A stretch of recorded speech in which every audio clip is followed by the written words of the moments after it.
આજે મિક્સ શાક બનાવવાનું છે. આપણે તો રસોઈ જે હોય એ મૂકતા હોય. સરસ. રસોઈનું હોય એટલે કાંઈ રોજ તો નવું નવું ન હોય. હમણાં ક્યારેક ઢોકળા શાક ઉત્સવ આપણે આવે છે નજીકમાં. હા આવતી 7 તારીખે જોરદાર શાક ઉત્સવ ચલાલામાં ભવ્ય શાક ઉત્સવ થઈ રહ્યો છે. તરવડાથી સંતો આવશે એટલે પધારશો શાક ઉત્સવમાં. બાજરાના રોટલા ને આખા રીંગણાનું શાક. હા, અને આપણે જો આ શાક ઉત્સવ જેવું જ બનાવ્યું છે આજે. આજે જો ફ્લાવર છે, રીંગણા, વટાણા, તુવેર. હું તો ઊંધિયું શાક કહી શકાય. હા, મિક્સ શાક, ઊંધિયું શાક. અહીં તેલ પણ મૂકી દીધું છે. વઘાર પણ જોરદાર. ફોન કરી કરીને કહે છે કે તમે શાક વઘારો ને આયા સુગંધ આવે છે ને અમને ખાવાનું મન થઈ જશે. બધી બહેનોનો ખૂબ ખૂબ આભાર. બધી બહેનોને ખૂબ જ આપણા વિડીયા ગમે છે એ કોમેન્ટ હોય. રાઈ જીરું, મેથીનો પાવડર, પેલા દાણા હોય ને એ નાખવાના. વટાણા છે ને, વટાણા ની તુવેર. પછી વટાણા ને તુવેરનું ઊંધિયું શાક છે હો ભાઈ આજ.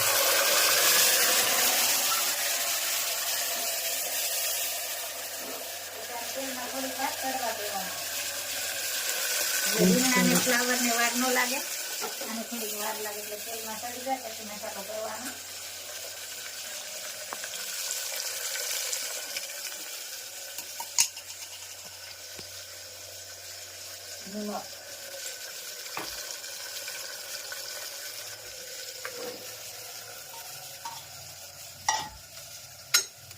અને ફ્લાવર અને રીંગણ.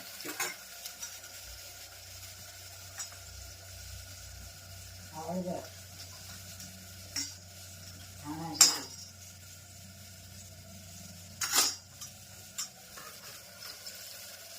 અને ચટણી.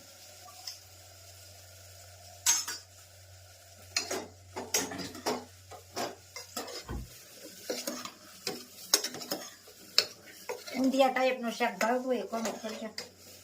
કોમેન્ટ તો બધાની સારી જ આવે છે.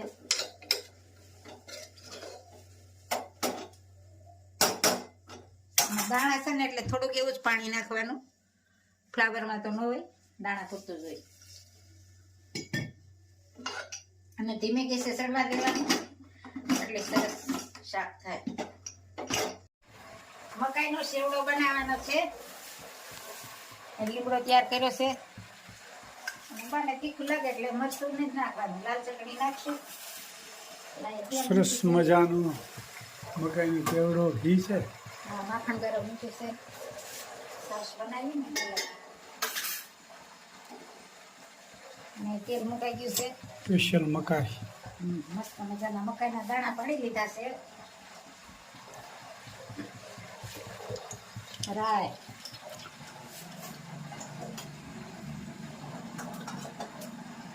જીરું, મેથીનો પાવડર અને આ લીમડો થોડો અને મકાઈના દાણા. હમણાં તો મકાઈ સારી આવે છે. સરસ મજાની મકાઈનો કેવડો બનાવ્યો છે.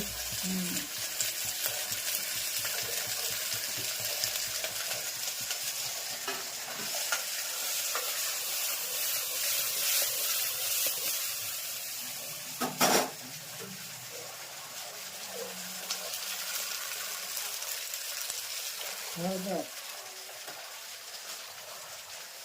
ચટણી અને ધાણા જીરું. અને ગળપણ વાળો ખાવો હોય ને તો ખાંડ નાના નખાય. નાની નખાય.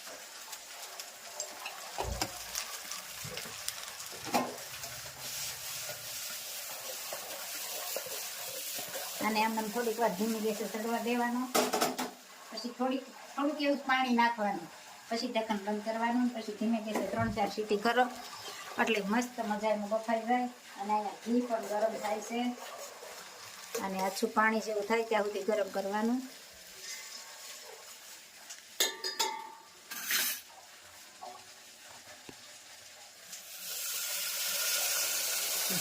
થોડુંક જ પાણી ઉમેરવાનું. પછી ઢક્કન બંધ. અને તીખો ખાવો હોય તો વધારે લાલ મરચું ને લીલું મરચું નાખવાનું.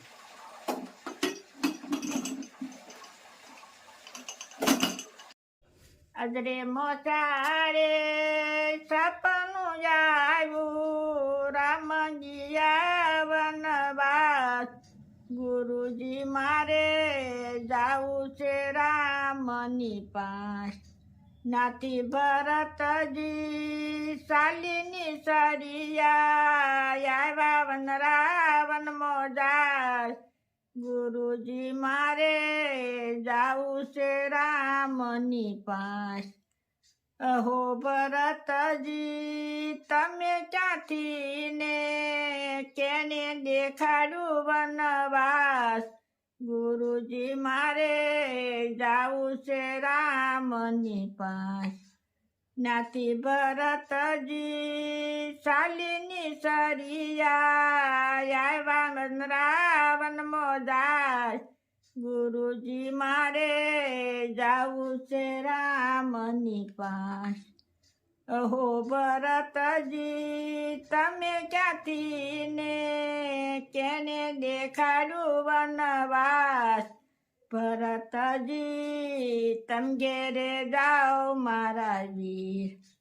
માતા કૌશલ્યા બહુ રુદન કરે છે, ધારણ દેજો એને ધીર. ભરતજી તમ ઘેરે જાઓ મારા વીર. આપણા પિતાને પ્રણામ કહેજો, માતાને દેજો આશીર્વાદ. ભરતજી તમ ઘેરે જાઓ મારા વીર. વાંજિયા હોય એને પુત્ર દેજો, પારણીએ દેજો આશીર્વાદ. ભરતજી તમ ઘેરે જાઓ મારા વીર. ભૂખ્યા રે હોય એને ભોજન દેજો, તરસાને દેજો બોળાની. ભરતજી તમ ઘેરે જાઓ મારા વીર. જય સોમનાથ. જય શ્રી ખૂબ સરસ મજાનું કીર્તન ગાયું મારા ભાઈએ. રામ વનવાસમાં ગયા હતા ત્યારે ભરતજી એની પાછળ ગયા હતા. ત્યારે રામ એને વિનંતી કરે છે કે તમે ઘેરે જાઓ અને પ્રજાનું પાલન પોષણ કરો અને એનું બધાનું ધ્યાન રાખો. મારે વનવાસ પૂરો કરીને જ હું આવે, કારણ કે પિતાની આજ્ઞા પ્રમાણે જ હાલવાનું છે. એવા રામ હતા જે કઈ માતાએ જે વરદાન માગ્યા હતા એ દશરથ રાજા આપ્યા એ પ્રમાણે જ રામ હાલ્યા હતા. એટલે આપણે માતા પિતાનું કયું કરવું જોઈએ, કારણ કે રામ જેટલું તો કોઈને દુઃખ પડવાનું નથી ને આપણે સહન કરી ગયા એનાથી. રામ કેવા શીલે હાલ્યા હતા ને એવા શીલે આપણે થોડોક હાલવાની કોશિશ કરવી. જય સ્વામિનારાયણ, જય સિયારામ. કરાબ્રી વસને લક્ષ્મી, પર્વ મૂલે સરસ્વતી. કર્મજ્ઞિદ ગોવિંદ, બૃહાદિકર દર્શનમ. સમુદ્ર વસની દ્રિવી, પર્વત સનમંડલે. વિષ્ણુપર્ગ્નિ નમસ્તુભ્યં, પાદ સ્પર્શ ક્ષમસ્વમી. વસુદેવસુतं દેવં, કંસચારૂરમર્દનમ. દેવગી પરમાનંદમ, કૃષ્ણં વંદે જગદ્ગુરુ. ગુરુર્બ્રહ્મા ગુરુર્વિષ્ણુ, ગુરુર્દેવો મહેશ્વરા. ગુરુર્સાક્ષાત પરમ બ્રહ્મા, તસ્મૈ શ્રી ગુરુવે નમઃ. ઓમ કૃષ્ણાય વાસુદેવાય, અરે પરમાત્મદે, વ્રતંશ કૃષ્ણાશાય, ગોવિંદાય